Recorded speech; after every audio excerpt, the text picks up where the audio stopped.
আজকের রেসিপি হচ্ছে পুর ভরা চাল কুমড়োর বড়া। গরম ভাতের সঙ্গে এই চাল কুমড়োর বড়াটা খেতে খুবই ভালো লাগে। এটা আপনারা অবশ্যই নরম চাল কুমড়া নেবেন। আমারটা একটু শক্ত হয়ে গেছিলো বা পেকে গেছিলো, যেটাকে বলতে পারেন, একটু বীজ হয়ে গেছিলো। যত নরম চাল কুমড়া নেবে তত পুর ভরা পকোড়াটা খুব খেতে ভালো হবে। আমি এখানে চাল কুমড়োটাকে নিয়েছি। এইরকম লম্বা সাইজের চাল কুমড়ো নেবেন, তাহলে বড়াটা বানাতে সুবিধে হবে। আমি চাল কুমড়োটাকে কেটে নিয়েছি। এরপর এর খোসাগুলোকে ভালো করে পরিষ্কার করে আমি বাদ দিয়ে দেবো। আমার সুন্দরভাবে পরিষ্কার করা হয়ে গেছে। আমি একটা ছুরির সাহায্যে একটু মোটা মোটা করে একটু কেটে নেব। মোটা, এই যে আমি যেভাবে দেখাচ্ছি আপনারা সেইভাবে কেটে নেবেন। একটু মোটা করে কাটছি কারণ এর ভেতরে পুরটা ভরতে সুবিধা হবে। তার জন্য এখানে আমি 3টে সাইজের মতন করেছি। এখানে বেশি এখানে বানাইনি, আমি 3টে মতন করে কেটেছি। এরপর এটাকে মাঝখান থেকে এইভাবে কেটে নেব। মাঝখান থেকে কেটে নেওয়ার পর এই একটু সে যে এক সাইডে এইভাবে কেটে নিতে হবে, চিড়ে নিতে হবে। পুরোটা কাটবো না, একটুখানি কেটে নেব যাতে এর ভিতরে পুরটা ঢুকাতে সুবিধা হয়। পকেটের মতন তৈরি করে নিয়েছি আমি চাল কুমড়োগুলোকে, সবগুলোকে এইভাবে তৈরি করে নেব। এরপর চাল কুমড়োটাকে ভালো করে একটু সেদ্ধ করে নিতে হবে। এই চাল কুমড়োর বড়াটা অবশ্যই আপনারা নরম চাল কুমড়ো নেবেন। এই বুড়ো হয়ে গেলে খেতে ভালো লাগবে না।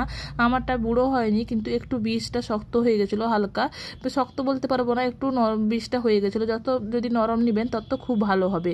এরপর চাল কুমড়োগুলোকে ভালো করে গরম জলে সেদ্ধ করে নেব। আমি চাল কুমড়োগুলোকে 5 থেকে 6 মিনিট মতন আমি চাল কুমড়োগুলোকে সেদ্ধ করে নিচ্ছি। এরপর এটাকে জল ঝরিয়ে আমি এটাকে ঠান্ডা করতে রেখে দেবো। দেখুন সুন্দরভাবে আমার কালারটা চেঞ্জ হয়ে গেছে আর চাল কুমড়োর মানে ভালোভাবে আমার সেদ্ধ হয়ে গেছে। এটাকে ভালো করে জল ঝরিয়ে দিতে হবে যাতে গায়ে কোনো জল না থাকে, সেইভাবে এটাকে ঠান্ডা করতে রেখে দেবো। এরপর পুরটা তৈরি করে নেবো। তার জন্য মিক্সিং বলে নিয়েছি নারকেল, কিছু পরিমাণ নারকেল নিয়েছি, কাঁচা লঙ্কা 3টে মতন, আর সরিষা, সাদা সরিষা দিয়ে ভালো করে পেস্ট করে নিয়েছি। এরপর কড়াইয়ে সরিষার তেল দিয়ে তেলটা গরম হয়ে গেলে তাতে যে পেস্টটা তৈরি করেছিলাম সেটাকে দিয়ে দেবো। পেস্টটাকে দিয়ে স্বাদ মতো লবণ দিয়ে এটাকে ভালো করে শুকিয়ে নিতে হবে। আর কোনো কিছু লাগবে না এই পুর বানানোর জন্য। এটা খুবই সাধারণ একটা বড়া রেসিপি, খেতে কিন্তু অসাধারণ লাগে গরম ভাতের সঙ্গে। পুরটা ভরে দিলে তো তার আর একটা আলাদাই সুন্দর খেতে লাগে। নারকেলের পুর বলে কথা, নারকেল তো আমরা সবাই খেতে ভালোবাসি, আর নারকেলের পুর দিয়ে কোনো কিছু বানালে সেটা খুবই ভালো লাগে। ভালো করে পুরটাকে কষিয়ে নিয়ে সেটাকেও ঠান্ডা করে নেব। আর এখানে আমার চাল কুমড়োটাকেও ঠান্ডা হয়ে গেছে, সেটাকে ভালো করে ঠান্ডা করে নিয়ে তাকে আমি একটা থালায় শুকিয়ে নিয়েছি।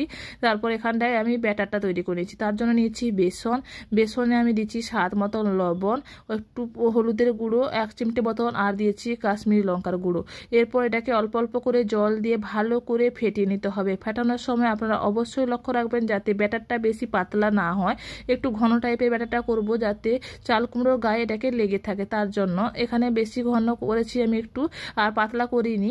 এরপর চাল কুমড়োগুলোকে আমি শুকিয়ে নিয়েছি ভালো করে। এরপর এর মধ্যে আমি সুন্দরভাবে ঠেসে ঠেসে পুরগুলো ভরে নেব। দেখুন আমি কিভাবে পুরগুলোকে ভরে নিচ্ছি। এইভাবে আস্তে আস্তে করে পুরগুলো ভরে নেবেন। পুর ভরতে কোনো অসুবিধা হবে না, আর পুর হট করে বেরিয়েও যাবে না, কোনো সমস্যা নেই। আপনারা এইভাবে বানিয়ে নেবেন পুরগুলো সুন্দরভাবে। আমি দেখুন কত সুন্দরভাবে পুরগুলোকে ভরে নিচ্ছি। সবগুলো চাল কুমড়োর ভিতরে এইভাবে পুরগুলোকে ভরে নিতে হবে। এই চাল কুমড়োর বড়া একবার আপনারা বানিয়ে দেখবেন, এটা খুবই পুরনো দিনের একটা রেসিপি। আপনারা অবশ্যই ট্রাই করবেন। চাল কুমড়া অনেকেই খেতে পছন্দ করে না, কিন্তু এইভাবে বড়া বানিয়ে দেখবেন সবারই পছন্দ হবে। এরপর এটাকে ব্যাটারে ভালো করে কোট করে নিতে হবে ব্যাটারটাকে। দেখুন আমার ব্যাটারটা কতটা ঘন আছে, ঘন থাকার জন্য ভালো করে কোটিংটা হয়ে যাচ্ছে। এরপর গরম তেলে আমি এখানে ফ্রাই করে নেব। এখানে আমি শ্যালো ফ্রাই করছি, আপনারা ডিপ ফ্রাইও করতে পারেন। আমি এখানে শ্যালো ফ্রাই করছি কারণ ডিপ ফ্রাই জিনিসটা খাওয়া উচিত নয় আমাদের, তাই এখানে আমি আস্তে আস্তে করে শ্যালো ফ্রাই করে নিচ্ছি। এক পাশে হয়ে গেলে উল্টে আমি আর এক পাশেও ভেজে নিব। এইভাবে ভালো করে উল্টে পাল্টে ভেজে নিতে হবে।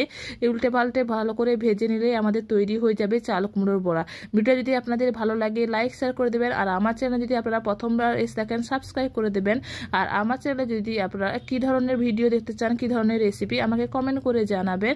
আর সাবস্ক্রাইব করে দিলে আমার চ্যানেলের যে পাশে যে বেল আইকনটা থাকে সেটাকে অন করে দেবেন, তাহলে আপনাদের কাছে নোটিফিকেশান পৌঁছে যাবে আমার নতুন ভিডিওর।